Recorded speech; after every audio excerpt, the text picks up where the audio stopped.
Hello again, and welcome to Mindful Crochet.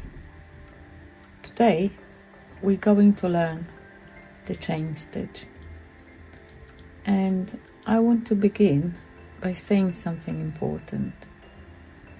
While the chain stitch is often the easiest stitch for beginners, the slip knot, the starting knot, feels pretty hard to learn, and that is completely normal.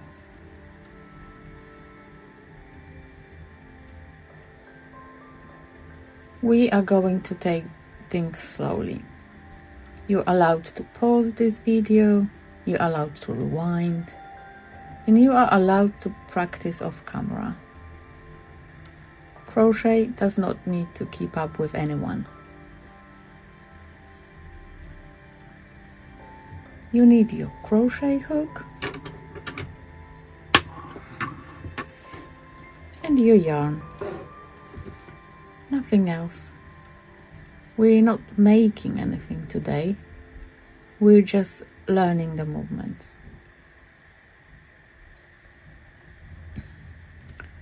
To begin, we need something called a slip knot, or a starting knot, or starting loop. There might be other names, but I will just stop here. So how? Take the yarn by its tail and make a simple loop.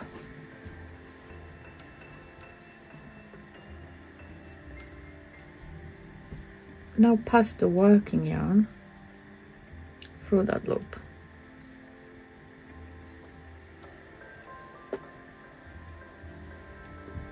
Now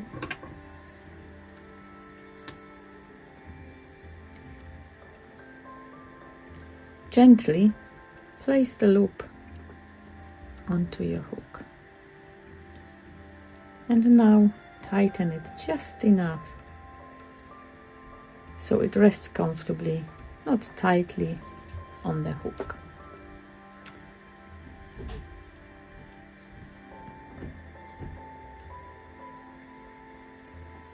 I will show you the other ways you can start. Try them all. Then choose the one you feel most comfortable with. You might notice the way you start will change with more practice. So the way I do it, it's my quickest way. And I use my hook and in my dominant hand and the yarn.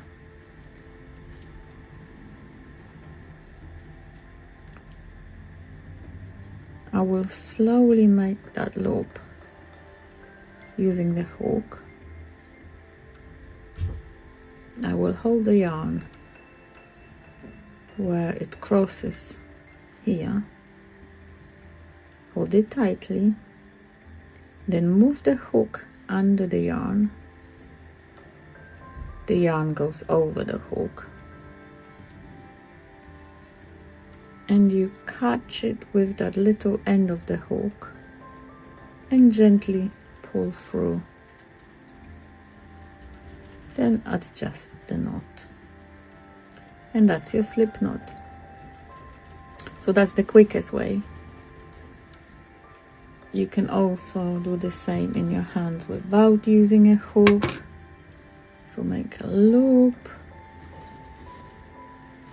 place it on your middle finger, hold where the yarn crosses, get the working yarn through that loop, tighten, and now we can place the loop over the hook and tighten it slightly. But if this is all confusing, try this way. That's the easier way to start with, and you might find more easy to follow. Take your yarn by the tail end and place it over the working yarn. you see you created a loop here.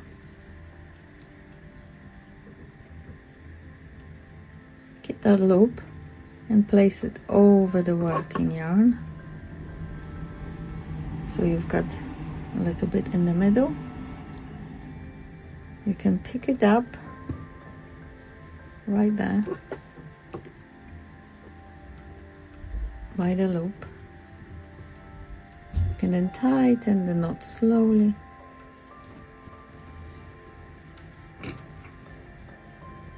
And now you can place this loop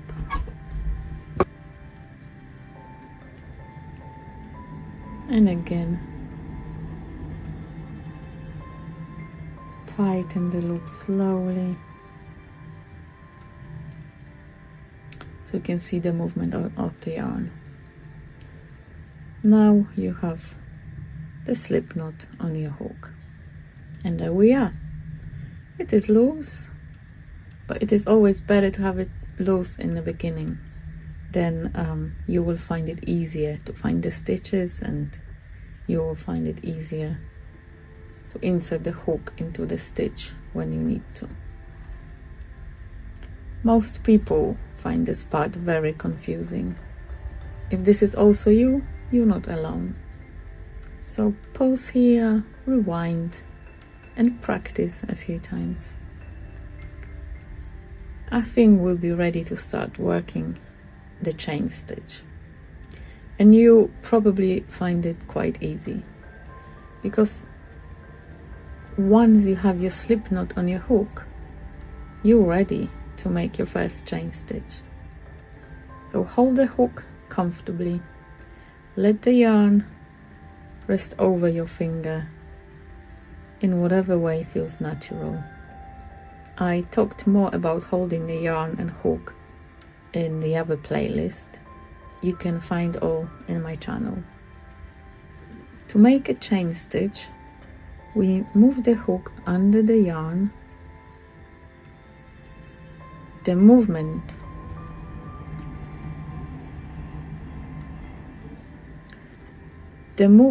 is called yarn over because the yarn goes over the hook. But we need to remember that the hook goes under the yarn. Once the working yarn is on the hook, the end of the hook, that little catch, will be able to take it wherever you want. So gently pull that yarn through the loop that's already on the hook. This is one chain. You created your first chain. It might look uneven, but that's fine. Let's do that again. Hook under the yarn, yarn over the hook, pull the yarn gently through that loop. So that's 2 chains. And one more time. Hook under the yarn, yarn over the hook, pull the yarn gently through that loop. That's 3 stitches, 3 chains. Feel free to pause, rewind, and practice. As you repeat this movement, your hands will start to understand it. It might feel mechanical at first, but that's normal. If your chain feels very tight and difficult to pull through, try loosening your fingers slightly. Let the yarn flow easily. If it's too light, it flows too fast. But if it's too tight, you might find it really hard to pull the hook with the yarn through the loop. If your chains look uneven, some large, some small, that is also completely normal. The evenness will come later. Learning comes first. Practice will bring you even stitches. every chain you make is your hands learning something new. So it doesn't need to be perfect, it needs to be practiced.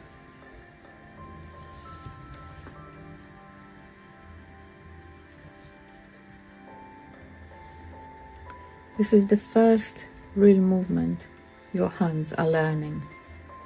This is the foundation of crochet. And foundations take time. Spend a few minutes making chains after this video. Don't count them, don't judge them, just repeat the movement so you feel comfortable. In the next lesson, we'll build on this and begin forming actual stitches into these chains. And remember, you are doing well. And thank you for practicing with me.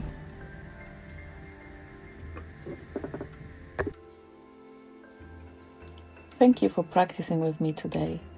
If you're following the beginner series, the next video should be linked on your right.